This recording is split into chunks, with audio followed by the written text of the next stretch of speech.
আওয়ামী লীগ সরকারের সাবেক তথ্য ও যোগাযোগ প্রযুক্তি প্রতিমন্ত্রী জুনায়েদ আহমেদ পলককে জুলাই-আগস্টের গণহত্যা ও মানবতা বিরোধী অপরাধে জড়িত থাকার অভিযোগে দায়ের করা এক মামলায় আজ আন্তর্জাতিক অপরাধ ট্রাইব্যুনালে হাজির করা হয়। পরে হাজিরা শেষে তিনি প্রিজন ভ্যানে উঠলে সাংবাদিকরা তাকে প্রশ্ন করেন, কেমন আছেন? জবাবে পলক বলেন, দোয়া করবেন ভাই, বোবা হয়ে আছি, বোবা। মঙ্গলবার দুপুরে আন্তর্জাতিক অপরাধ ট্রাইব্যুনালের সামনে এই ঘটনা ঘটে। প্রিজন ভ্যানে ছেড়ে যাওয়ার সময় উপস্থিত সাংবাদিকরা সাবেক প্রতিমন্ত্রীকে ফের প্রশ্ন করেন, পলক ভাই কেমন আছেন? এ কথা শোনার পর তাকে মুখে আঙুল দিয়ে কিছুক্ষণ চুপ থাকতে দেখা যায়। পরে ভেন্টিলেটর দিয়ে বাইরে তাকিয়ে তিনি সাংবাদিকদের উদ্দেশ্যে বলেন, আপনারা মুক্ত আছেন তো? আমরা বোবা।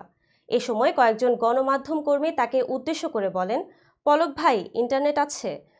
তবে জবাবে পলক কোনো কথা বলেনি। তারপর পলকসহ আরও কয়েকজন হেভিওয়েট আসামিকে নিয়ে প্রিজন ভ্যানটি ট্রাইব্যুনাল ছেড়ে চলে যায়।